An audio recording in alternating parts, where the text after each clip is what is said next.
Good morning, Kim. How are you? Good morning, everyone. This is Al Rodi. This is 8 for 8. Please, somebody just let me know if I can be seen and heard properly um, on the chat board.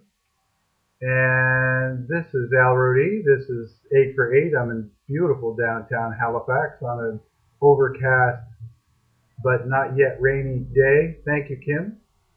I'm broadcasting live, of course, from the Shabukto Coffee Shop, which is where I hold my offices now.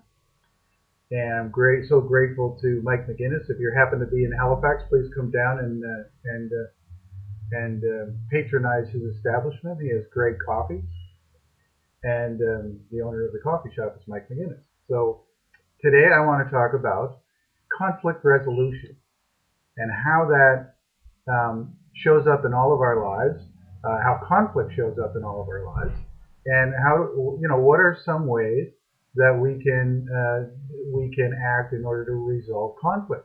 Now, it could happen in a relationship situation. It could happen in a situation where someone owes you money. It could happen in a situation where you're trying to get some papers filed and things just aren't going your way and you're getting all frustrated and it could happen with contractors. Maybe you're getting some work done on your house, and the contractor is just not performing in the way that you want, and you're in this situation where you just want to scream, and that's not going to help, and yet you don't really know what to do and how do you resolve conflict.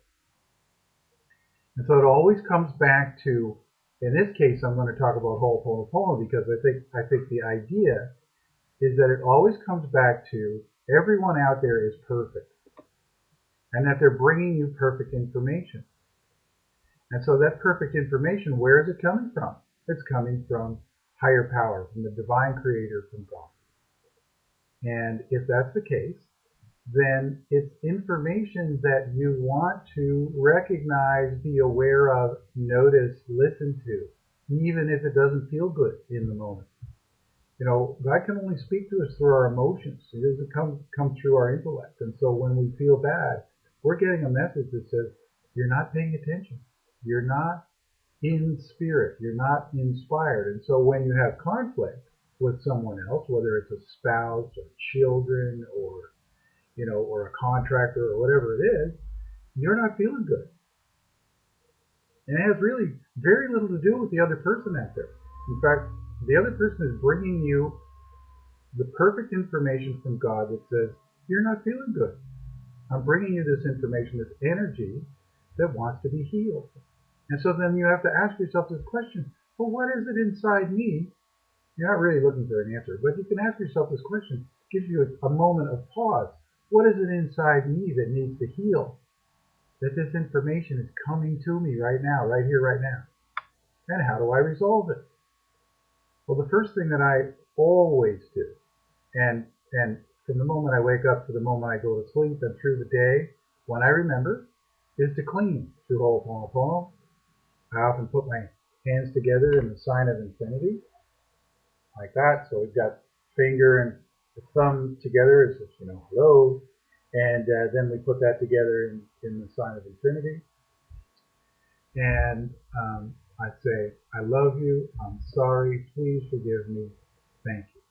Over and over and over and over. So when someone's bringing you information, let's say you have a partner who's bringing you the same problem over and over and over again, rather than respond, rather than react, because you don't really know intellectually what to do you? I never do. You never know what to do. And the only answer really is to go from feeling bad to feeling a little bit better. And so somebody brings you this conflict, which if you can start seeing that conflict as a gift from God, you're on the right track. Okay, it's not easy. I mean, people really struggle with this idea, but I've got it, and I'm so excited about it. And when you get it, you'll be so excited about it too, because it's like once you get it, once somebody starts to bring you a bunch of junk that you don't want, you go, oh, wait a minute, God's talking to me. And it's so exciting because then you can look at the messenger, the person who's bringing you that stuff, and say, thank you. for bringing me God's message of conflict. And then if conflict has to have a negative reaction in order for it to live. And so if you don't give it a negative, if you give it a really excited, happy, positive reaction, and you go, I love you, I'm sorry, please forgive me, and thank you, the conflict will just stop. And the energy that's inside the person who's bringing it to you is no longer needed.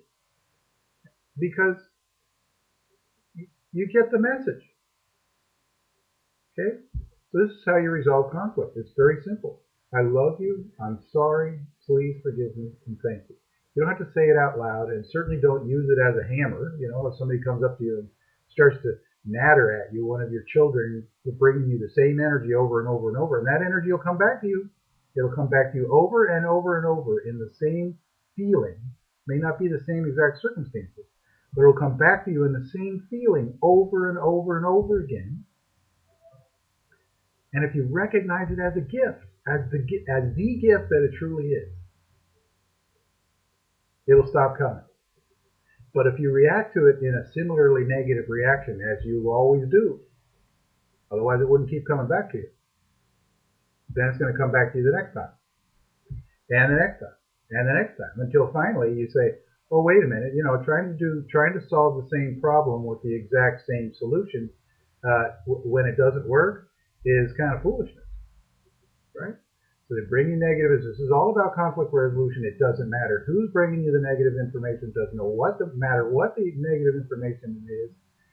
The answer is, I love you, I'm sorry, please forgive me, and thank you. You don't want to use it as a weapon. You don't say, I love you, I'm sorry, please forgive me, and thank you, and you're bringing me that information, and no. You use it in your mind, and you're grateful. Be grateful. This information is coming from God. If it didn't feel in conflict, then it wouldn't be coming to you in a way that's bringing you to healing energy. Okay? So it either feels good or it doesn't. You want to be inspired all the time. Okay? We know that that's not possible because we're human. But we can be inspired more times than not. So the question you might want to ask yourself is, okay, on the scale of 0 to 10, where is my inspiration in my life right now? Am I constantly frustrated and angry? Am I on a 3 or a 4 or even a 5? And where do I want to be? Personally, I want to be at a 10, but most of the time I'm sitting between an 8 and a 9. Okay? And when there's conflict, now I say, oh, isn't that interesting?